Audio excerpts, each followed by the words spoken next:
নমস্কাৰ দিখৌপুৰীয়া ৰাজহুৱা নামঘৰৰ চৌহদত থকা সাংস্কৃতিক প্ৰেক্ষাগৃহত অহা কালিৰ পৰা অৰ্থাৎ 21 আৰু 22 নৱেম্বৰ শ্ৰীকৃষ্ণৰ ৰাসলীলা আৰু পংখবধ প্ৰদৰ্শন অনুষ্ঠিত হ'ব। সকলোকে সাদৰেৰে নিমন্ত্ৰণ জনালো, আহিব দেই এপাক। এয়া আমাৰ প্ৰেক্ষাগৃহৰ দৃশ্যত কামসমূহ প্ৰায় সম্পূৰ্ণ হ'লেই অহা কালিলৈ কাৰণে বৰ আখাৰত ব্যস্ত হ'বৰ কাৰণে যোগাৰ কৰি আছে।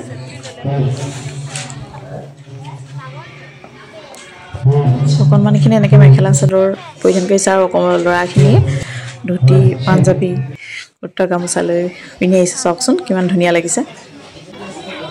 আৰু বৰ আখাৰ বুলি নামত শৰাইও এভাগ আগবঢ়োৱা হৈছে।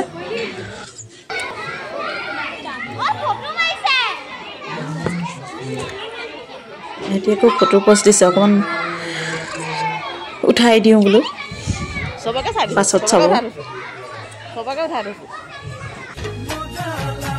আখৰা আৰম্ভ হ'ব যিহেতু এই গুৰুক সেৱা কৰিবৰ কাৰণে সকলোখিনি সাজু হৈছে। গুৰু আমাৰ কুকিল দত্তদেৱ, তেওঁক এয়া সেৱা ধৰিছে আৰু সকলোকে যেন কৃপা কৰক 21 আৰু 22 নৱেম্বৰ দুয়োটা দিনে।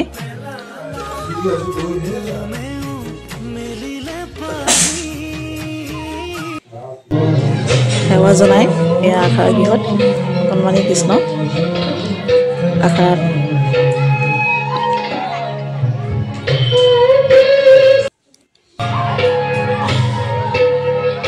অকণমানি কৃষ্ণ এয়া নচুৱাই থকা সময়ত অকণমান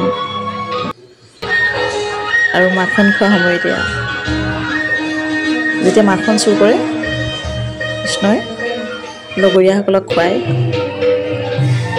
আকৌ লগৰীয়াহঁতে ডাঙৰ কৃষ্ণ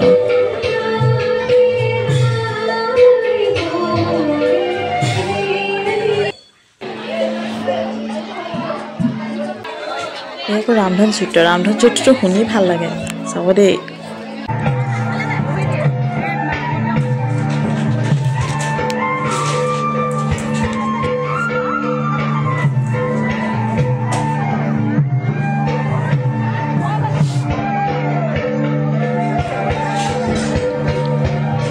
সকলোকে ভিডিঅ' কৰা নহ'ল যদিও যিমান পাৰোঁ ইমানকণ কৰিলোঁ আৰু বাকীখিনি আপোনাৰ 21 আৰু 22 নৱেম্বৰত দেখা পাব ভিডিঅ'সমূহত।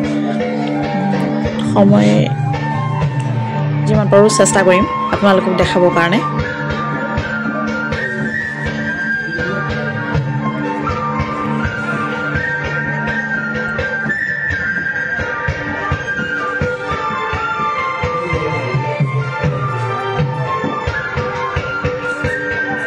আৰু আখৰাৰ মাজতে পায়সৰ যোগাৰ কৰা হৈছে।